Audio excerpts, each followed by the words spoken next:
ಈ ದಾರಿಲಿ ಹೋಗ್ತಿನಿದ್ರ ಬರಾಬರ ಹೋಗಿ ಬರ್ತೀನಿ. ರೋಡಿಂದ ಆಸೆ ಹೋದ್ರೆ ಮತ್ತೆ ಸರ್ಜಿ ಸುಚಿ ಬಿಡೋದಿಲ್ಲ. ಬಿಡಾಡಿ 4-5 ದಿನ ಕಣ್ಣಿಗೂ ಕನ್ಸಿಲ್ಲ ಅವ್ರಿಗೆ. ಎಲ್ಲಿಗೆ ಹೋಗಿದ್ದೆ ಅಕ್ಕ, ಎಲ್ಲಿ ಕನ್ಸ ಇಲ್ಲ, ಎಲ್ಲಿ ಟ್ರಿಪ್ಪಿಗೆ ಹೋಗಿದ್ರೆ ಏನಂತ ತಲೆ ತಿಂದ್ಬಿಡ್ತಾರೆ.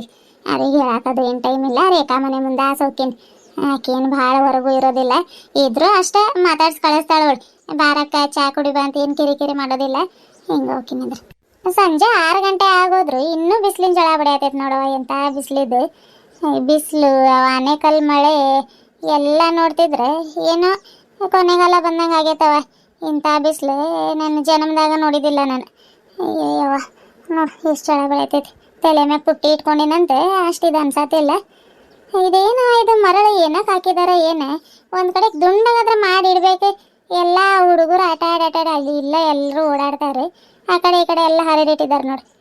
ಮನೆ ಕಟ್ಟಾತಾರೇನೋ ಅವ್ರು ಎಲ್ಲ ಹರಡಿಟ್ಟಿದ್ದಾರೆ.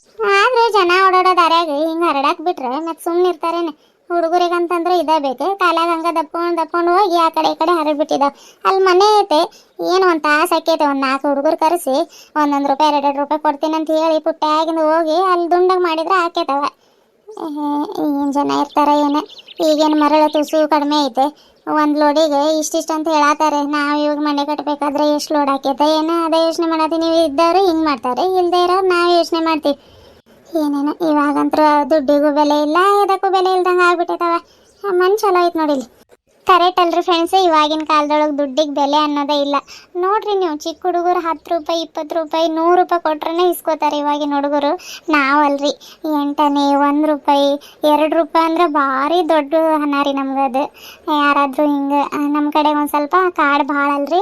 ಹಾಗಾಗಿ ಮಳೆಗಾಲದ ಮೊದಲು ಹೋಗಿ ಕಾಡಿಗೆ ಒಂದೊಂದು ಎತ್ತಿನ ಗಾಡೀಲಿ ಕಡೆಗೆ ತೊಗೊಂಡು ಬರ್ತಿದ್ರಿ ರೀ. ಆವಾಗ ಮತ್ತು ಅವರು ಒಳಗಡೆ ಇಡಬೇಕಲ್ರಿ, ಅದನ್ನು ಇಡಕ್ಕೆ ಕರಿತಿದ್ರು. 1 ರೂಪಾಯಿ ಕೊಡ್ತೀನಿ ಹಿಂಗೆ ಬರ್ರಿ ಎಲ್ಲರೂ ಅಂತ ನಾವು ಹೋಗಿದ್ವಿ. ಒಟ್ಟು ಇಟ್ಟಿಗೆ ಇಡೋದು ಏನಾದರೂ ಕೆಲಸ ಇದ್ರೆ ಹಂಗೆ ಕರಿತಿದ್ರೆ ರೀ. ನಾವು ಹೋಗಿದ್ವಿ 1 ರೂಪಾಯಿ 2 ರೂಪಾಯಿ ಆಸೆ ಪಟ್ಟು ಹೋಗ್ತಿದ್ವಿ ರೀ ನಾವು. ಏನೋ ಹೇಳ್ರಿ, ಆ ದಿನಗಳು ಮತ್ತೆ ಇವಾಗ ವಾಪಸ್ ಬರೋದೇ ಇಲ್ಲ. ನಾವು ಮತ್ತೆ ನೋಡ್ತೀವಿ ಅನ್ನೋದು ಇದು ಇಲ್ಲ. ನೆನಪೊಂದ ಶಾಶ್ವತ ಅಂತಾರಲ್ರಿ ಹಂಗೆ. ಇದನ್ನು ಯಾಕೆ ಹೇಳತ್ತೀನಿ ಅಂತಂದ್ರೆ ಆವಾಗಿನ ಕಾಲದಲ್ಲಿ ಅಷ್ಟೊಂದು ಖರ್ಚು ಏನು ಇದ್ದಿದ್ದಿಲ್ಲ. ಹಂಗೆ ಹುಡುಗರು ನಾವು ಅವ್ರನ್ನ ನೋಡಿ ಸ್ಟೈಲ್ ಮಾಡಬೇಕು, ಇವ್ರನ್ನ ನೋಡಿ ಹಂಗಿರಬೇಕು, ನಾನು ಅದನ್ನು ತೊಗೋಬೇಕು ಇದನ್ನು ತೊಗೋಬೇಕು ಅಂತ ಏನು ಹಠ ಮಾಡ್ತಿದ್ದಿಲ್ಲ. ಅಪ್ಪ ಅಮ್ಮ ಏನು ಕೊಡಿಸ್ತಾ ಇದ್ರು ಅದರೆಲ್ಲ ಖುಷಿ ಪಡ್ತಾಯಿದ್ರು. ಇವಾಗ ಹಂಗಾಗ್ತಾ ಇಲ್ರಿ. ಸೋಷಿಯಲ್ ಮೀಡಿಯಾದಲ್ಲಿ ಅವರು ಒಳ್ಳೆ ಬಟ್ಟೆ ಹಾಕ್ಕೊಂಡು ಅದನ್ನು ತೊಗೊಂಡೆ ಇದನ್ನು ತೊಗೊಂಡೆ ಅಂತ ಅಪ್ಲೋಡ್ ಮಾಡಿಬಿಡ್ತಾರೆ. ಅದನ್ನು ನೋಡಿ ಬೇರೆ ಮಕ್ಕಳಿಗೂ ಆಸೆ ಆಗುತ್ತೆ. ನಾವು ಇವಾಗ ಆಸೆಪಟ್ಟು ಅವ್ರು ಏನು ಸೀರೆ ತೊಗೊಂಡಿದ್ದಾರೆ ಅಂದರೆ ನಾವು ಕೂಡ ಆನ್ಲೈನಲ್ಲಿ ಆರ್ಡರ್ ಮಾಡ್ಕೊಂಡ್ಬಿಡ್ತೀವಿ. ಹಾಗಾಗಿ ಫೋನ್ಪೇ ಅವು ಇವು ಅದ್ರ ಖರ್ಚು ನಾವು ಹೆಂಗೆ ಖರ್ಚು ಮಾಡ್ತಾಯಿದ್ದೀವಿ ಅನ್ನೋದು ತಿಳಿತಾ ಇಲ್ಲರಿ. ಇವಾಗಿನ ಜನ್ರೇಷನ್ನು ಅಷ್ಟು ಫಾಸ್ಟಾಗಿ ಓಡ್ತಾ ಐತೆ. ಮುಂದಿನ ಭವಿಷ್ಯಕ್ಕಾಗಿ ನಾವು ಸೇವಿಂಗ್ಸ್ ಮಾಡಿ ಇಡಬೇಕಾಗುತ್ತೆ. ಹಾಗಾಗಿ ಎಲ್ಲರೂ 1 ರೂಪಾಯಿನೂ ಸೇವ್ ಮಾಡಿಡಿ. ಮುಂದೆ ನಮ್ಮ ಮಕ್ಕಳಿಗೆ ಅದಾಗುತ್ತೆ. ಮಕ್ಕಳು ಹಂಗೆ ಅಪ್ಪ ಅಮ್ಮನ ಅರ್ಥ ಮಾಡ್ಕೊಳ್ರಿ ಅಂತ ಕೇಳ್ಕೊತೀನಿ. ಆಯ್ತು ರೀ ಅಪ್ಪ ಬರ್ರಿ, ಗಿರ್ನಿಗೆ ಹೋಗ್ತಾ ಇದ್ದೀನಿ ನಾನು. ಇಲ್ಲ ಅರ್ಧ ದಾರಿಲ್ಲ ಮಾತಾಡ್ಕೊತ ನಿಂತ್ಕೊಂಡ್ಬಿಟ್ಟೀನಿ. ಬರ್ರಿ ನಾಳೆ ನೀರು ಬರ್ತಾವ, ಗಾಗ್ರಿ ತೊಳೆದಿಟ್ಟು ಬಿಡ್ತೀನಿ. ಮತ್ತು ನಾಳೆಕಿಗೆ ರೊಟ್ಟಿ ಅದು ಮಾಡಿ ತೊಳೆದಿಡಕ್ಕೆ ಅವಸರ ಆಕೈತೆ. ಇವು ತೊಳೆದಿಟ್ಟನ ಅವ್ರಿಗೆ ಕರ್ಕೊಂಡು ಬರ್ತೀನಿ. ಅಲ್ಲಿ ಮಠ ಆಡಲಿ ಇರೋದು ಬಿಟ್ಟಿಲ್ಲ ಮನ್ಯಾಗ. ನೋಡಿ ಅತ್ತೆಯವರು ಗಿರ್ನಿಗೆ ಹೋಗಿದ್ದಾರೆ, ಮಾವರು ಹೊಲಕ್ಕೆ ಹೋಗಿದ್ದಾರೆ. ಇವ್ರು ಮನ್ಯಾಗಿದ್ದಿದ್ರೆ ನನಗೂ ಹೆದರಿಕೆ ಆಗ್ತಿದ್ದಿಲ್ಲ. ಈ ದೊಡ್ಡ ಮನ್ಯಾಗ ನಾನು ಒಬ್ಬಳೇ ಇರೋದು. ಇವ್ರು ನೋಡಿ ಎಷ್ಟು ಸುಳ್ಳು ಹೇಳ್ತಾರೆ. 2 ಗಂಟೆಗೆ ಊಟಕ್ಕೆ ಬಂದುಬಿಡ್ತೀನಿ ಗಂಗಾ ಅಂತ ಹೇಳ್ದವ್ರದ್ದು 6 ಗಂಟೆ ಆಗಕ್ಕೆ ಬಂದರೂ ಪತ್ತೇನೇ ಇಲ್ಲ. ನಾವು ಒಬ್ಬಳೇ ಇರೋದು. ಏನದು ಅವಾಗಿಂದ ಹುಶ್ ಅನ್ನೋ ಶಬ್ದ ಕೇಳಕ್ಕೆ ಬರತೈತೆ. ನಾನು ಬಿಡು ಎಲ್ಲೋ ಇಲ್ಲಿ ಗಾಳಿಗೆ ಹಂಗೆ ಆಗತೈತೇನೋ ಅನ್ಕೊಂಡು ಅವಾಗಿಂದ ಬರತೈತೆ. ಎಲ್ಲ ಅಟ್ಟದ ಮ್ಯಾಗ ಅನಿಸ್ತೈತೆ. ಇಲಿಗಳು ಭಾಳ ಆಗಿಬಿಟ್ಟಿದ್ದಾವೆ.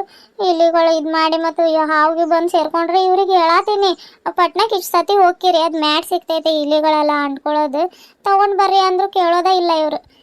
ಅಯ್ಯಪ್ಪ, ಮತ್ತು ಇಲ್ಲಿ ಮ್ಯಾಲೆ ಎಲ್ಲಾದ್ರೂ ಹಾವು ಸೇರ್ಕೊಂಡ್ರೆ ಹೆಂಗೆ ಗೊತ್ತಾಗಬೇಕು? ಅವತ್ತೊಂದು ದಿನ ನೋಡಿದ್ನಿ, ಅವಾಗಿಂದೇನು ಕಾಣಿಸ್ಕೊಂಡಿಲ್ಲ. ಆದರೂ ಭಯ ಆಕೈತೆ. ಹಾವು ಅಂದ್ರೆ ಮೊದಲ ಭಯ ನನಗೆ. ಮತ್ತೆ ಕೇಳಿಸ್ದೆ, ಏನಿದೆ? ಹಾವೇನಾದ್ರೂ ಏನಿದೆ? ಅಯ್ಯೋ ಹಾವು, ಅಯ್ಯೋ ಹಾವು ರೀ ರೀ. ಅಯ್ಯೋ ಅವರು ಇಲ್ಲ, ಮಾವನು ಇಲ್ಲ, ಅತ್ತೆನೂ ಗಿರ್ನಿಗೆ ಹೋಗಿದ್ದಾರೆ.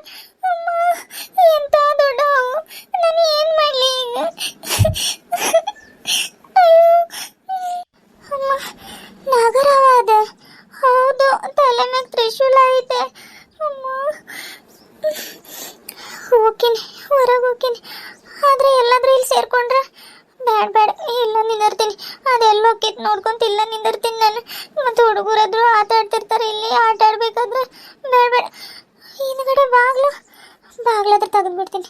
ಆದ್ರೆ ಇಲ್ಲಿಂದ ಇಳಿಯಾಕ ಭಯ ಆಗತ್ತೈತೆ ನನಗೆ. ಏನು ಮಾಡಲಿ ನಾನು? ಇಲ್ಲ, ನಾನು ಭಯ ಪಡಬಾರ್ದು. ಇಲ್ಲಿಂದ ಹೋಗಿ ಬಾಗಿಲು ತೆಗೆದು ಬರ್ತೀನಿ. ಅಂದ್ರೆ ಅದು ಸೀದಾ ಹಿತ್ತಲ ಕಡೆ ಹೋಗ್ತೈತೆ. ಗ್ಯಾರಂಟಿ ಇದೆ, ಎಲ್ಲಿ ಇಲ್ಲಿ ತಿನ್ನಕ ಬಂದಿರ್ತೈತೆ.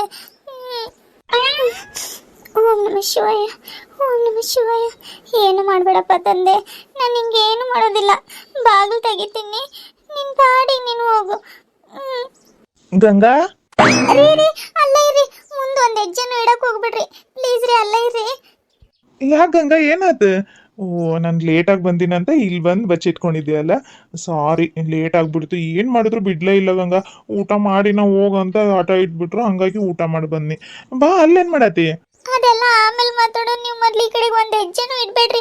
ಅಲ್ಲಿ ಕಟ್ಟೆ ಐತಲ್ಲ, ಅಲ್ಲಿ ಮೇಲೆ ಹತ್ರಿ. ಹೇಳ್ತೀನಿ, ಜಲ್ದಿ ಹತ್ರಿ. ನೀನು ಇಲ್ಲಿ ಇರ್ಬೇಕಾದ್ರ ನಾನೇ ಕಲ್ಲು ಹತ್ತು ನಿಂತ್ಕೊಳ್ಳಿ. ಬಾ, ಇಲ್ಲಿ ಹೇಳ್ತೀನಿ.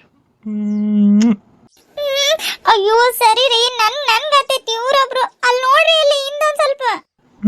ಯಾವಾಗ್ಲೂ ಹಿಂಗೆ ಹೇಳಿ ಹೇಳಿನ ತಪ್ಪಿಸ್ಕೊತೀನಿ, ನಂಗೇನು ಗೊತ್ತಿಲ್ಲ. ಅಯ್ಯೋ, ಇವ್ರಿಗೆ ಹೆಂಗ್ ಹೇಳೋದು ರೀ? ಅಲ್ಲಿ ಹಾವು ಐತ್ರಿ. ಏನು, ಇಲ್ಲಿ ಹಾವು ಬಂದೈತೆ? ಅದನ್ನ ನಾನು ನಂಬೇಕಾ? ಸರಿ ರೀ, ಹೋಗೋಗ್ ನಿಮ್ಗೆ ಹೇಳ್ತೀನಲ್ಲ ನಾನು. ಅಲ್ಲಿ ನೋಡ್ರಿ, ಅಲ್ಲಿ ಎಷ್ಟು ದೊಡ್ಡ ನಾಗರವ ಐತೆ. ಹೋಗತೈತದು. ಎಲ್ಲಾದ್ರೂ ಹೋಗಿ ಸೇರ್ಕೊಂಡ್ರೆ ಮತ್ತೆ ಇಲ್ಲ ಇರ್ತೈತಿ. ಅಲ್ಲಿ ಇತ್ತಲ್ ಕಡೆ ಬಾಗ್ಲಾದ್ರೆ ತೆಗ್ದು ಬರ್ರಿ, ಹೋಗ್ರಿ ಜಲ್ದಿ ಹೋಗ್ರಿ. ಏನು ಖರೇನ ಹೇಳತಿ? ತಡಿ ನೋಡೋಣ. ನೋಡ್ರಿ ಅಲ್ಲಿ. ಅಯ್ಯೋ, ಹೌದಲ್ಲ ಗಂಗಾ. ಏನ್ರಿ ನೀವು ಹಾವಿಗೆ ನೋಡಿ ನಗಾತಿರಲ್ಲ? ಮತ್ತಿನ್ನೇನ್ ಮಾಡಂದಿ? ನಾನು ನಿನ್ ಜೋಡಿ ಹಾವು ಬಂದೈತಿ ಅಯ್ಯೋ ಅಪ್ಪ ಅಂತ ಕಿರಿಚ್ಬೇಕಾಗಿತ್ತು. ಏನು ಮಾಡೋದಿಲ್ಲ, ಅದು ಇಲ್ಲಿ ಆಟದ ಮ್ಯಾಗ ತಿನ್ನಕ್ಕೆ ಏನಾದ್ರು ಬಂದಿರ್ತೈತೆ, ಹೋಗ್ತೈತೆ ತಗೋ. ಏನೇನು ಮಾಡೋದಿಲ್ಲ, ಅದು ಬರ್ತಾ ಇರ್ತೈತೆ ಅವಾಗ ಅವಾಗ. ನೋಡ್ ಅಭ್ಯಾಸ ಅಲ್ಲ, ಹಂಗಾಗಿ ಹೆದರಿಕೆ ಆಗೋದಿಲ್ಲ ನನ್ಗೆ. ಇರು, ಈತಲ್ ಕಡೆ ಬಾಗಿಲು ತೆಗಿತೀನಿ, ಓಕೆತೆ. ನೀನು ಇಷ್ಟೊಂದು ಹೆದರ್ಕೊಳ್ಳೋ ಅವಶ್ಯಕತೆನೇ ಇಲ್ಲ ಗಂಗಾ. ಯಾಕಂದ್ರೆ ಏನು ಮಾಡೋದಿಲ್ಲ ಅದು. ಮೂಕ್ ಪ್ರಾಣಿಗಳು ನಾವೇನಾದ್ರೂ ಅದಕ್ಕೆ ತೊಂದರೆ ಮಾಡಿದ್ರೆ ಅಷ್ಟೇ ನಮ್ಗೆ ತೊಂದರೆ ಮಾಡ್ತಾವು. ಇಲ್ಲಾಂದ್ರೆ ಅದ್ರ ಪಾಡಿಗೆ ಅದಕ್ಕೆ ಬಿಟ್ರೆ ಹೋಗ್ಬಿಡ್ತಾವ. ಒಬ್ಬೊಬ್ರು ಹಾವಿಗೆ ನೋಡಿದ ತಕ್ಷಣಕ್ಕ ಅದಕ್ಕೆ ಹೊಡೆಯೋದು, ಸಾಯಿಸೋದು ಹಂಗೆ ಮಾಡ್ತಾರೆ. ಹಂಗೆಲ್ಲ ಮಾಡಕ್ ಹೋಗ್ಬಾರ್ದು. ಪಾಪ ಅದರದ್ದು ಒಂದು ಜೀವ ಇರ್ತೈತೆ. ಅವಕ್ಕೂ ಮರಿ ಮಕ್ಕಳು ಅಪ್ಪ ಅಮ್ಮ ಎಲ್ಲ ಇರ್ತಾರೆ. ಒಂದು ಸಣ್ಣ ಹಾವು ಕಂಡ್ರು ಅದಕ್ಕೆ ಹಂಗ ಬಿಟ್ರೆ ಹೋಗಿ ತನ್ನ ಪಾಡಿಗೆ ಫ್ಯಾಮಿಲಿಲಿ ಸೇರ್ಕೋತಾವು. ಹಾವಿಗೂ ಯಾವತ್ತೂ ಹೊಡೆಯಕ್ಕೆ ಹೋಗ್ಬಾರ್ದು. ಇರು, ಬಾಗಿಲು ತೆಗಿತೀನಿ, ಓಕೆತೀನಿ. ನೀನು ಇಷ್ಟೊಂದು ಹೆದರ್ಕೋಬೇಡ, ನಾನು ಇದೀನಲ್ಲ. ಆಯ್ತ್ರಿ. ಹೇಳ್ಬೇಕಂದ್ರೆ ನೀವು ಬಂದಾಗ್ಲೇ ನಂಗೆ ಒಂದ್ ಸ್ವಲ್ಪ ಧೈರ್ಯ ಬಂದಿದೆ. ಇಲ್ಲಾಂದ್ರೆ ನಾನು ಏನಾಗ್ತಿದ್ದೆ ಏನೋ ರೀ. ಅದು ಹೋಗತೈತ್ರಿ, ಜಲ್ದಿ ಹೋಗ್ರಿ, ಬಾಗಿಲು ತೆಗಿ ಹೋಗ್ರಿ, ಹೋಗ್ತೈತಿ ಹೊರಗ. ಆಯ್ತಿರು. ಅಯ್ಯೋ ರೀ, ಹಂಗೆಲ್ಲ ಹೋಗತ್ತೀರಿ ನೀವು? ಹಿಂಗ್ ಹೋಗಿ ಬರ್ರಿ. ಅದೇನು ಮಾಡೋದಿಲ್ಲ, ಹಿಂಗ್ ಹೋಗಿ ಬಾಗಿಲು ತೆಗೆದ್ರೆ ಡೈರೆಕ್ಟ್ ಹಿತ್ತಲ್ದೊಳಗೆ ಹೋಗ್ತೈತೆ. ಮತ್ ನಾನ್ ಹಿಂಗ್ ಹೋಗಿ ಹಂಗ್ ತೆಗಿಯೋ ಮಟ ಅಂತಂದ್ರ ಬಾಗಿಲು ಸಂದಾಗಿರ್ತೈತೆ ನೋಡಿ. ಇರ್ಲಾ? ಹೌದಾ? ಅಯ್ಯೋ ಬ್ಯಾಡ್ರಿ, ಹಂಗಾಗೋದ್ ಬೇಡ. ಹಿಂಗ ಹೋಗ್ರಿ, ಆದ್ರೆ ಹುಷಾರಾಗಿ ಹೋಗ್ರಿ. ಸರಿ ಆಯ್ತು ತಗೋ. ಇಲ್ಲಾಂದ್ರೆ ಹಿಂಗ್ ಮಾಡೋಣ, ಕೈಯಿಂದ ಹಿಡ್ದು ಹಿತ್ತಲ್ದಾಗ ಬಿಡ್ಲಾ? ಅಯ್ಯೋ, ಹಂಗಿಂಗ್ ಮಾಡಿದಿರಿ ನೀವು. ಮತ್ತೆ ಮುಟ್ಬೇಡ್ರಿ, ಅದು ಸಾಮಾನ್ಯದ ಹಾವಲ್ಲ, ನಾಗರ ಹಾವದು. ತಮಾಷೆಗೂ ಮುಟ್ಟಕ್ ಹೋಗ್ಬೇಡ್ರಿ ನೀವು. ಬಾಗಿಲು ತೆಗೀರಿ, ಅದು ತನ್ನ ಪಾಡಿಗೆ ಹೋಗ್ತೈತೆ. ಇಲ್ಲ ತಗೋ ಗಂಗಾ, ಆತಾತಿರು, ಬಾಗಿಲು ತೆಗಿತೀನಿ. ಓ, ದೊಡ್ಡದಾಯ್ತಿದ್ದು ನೋಡು, ಇಲ್ಲಿ ತಿಂದು ಹೆಂಗ್ ಕೂತ್ಕೊಂಡೈತೆ. ಹುಷಾರ್ರಿ. ನಾಗರಾಜ, ಹೋಗ್ಬಾ ಇವಾಗ. ನೋಡ್ ನನ್ನ ಹೆಂಡ್ತಿಗೆ ಹೆಂಗ್ ಎದುರಿಸಿದಿ. ಹಿಂಗೆಲ್ಲ ಪರ್ಮಿಷನ್ ಇಲ್ದ ಒಳಗ್ ಬರ್ಬಾರ್ದು ನೀನು. ಎಲ್ರು ನನ್ನಂಗ ಧೈರ್ಯವಂತರಾಗಿರ್ತಾರಂತ ಮಾಡಿದ್ದಿ, ಹೆದ್ರೋರು ಇರ್ತಾರ. ಜಲ್ದಿ ಬಾಗ್ಲಾಕ್ರಿ. ಅಪ್ಪ ರೀ.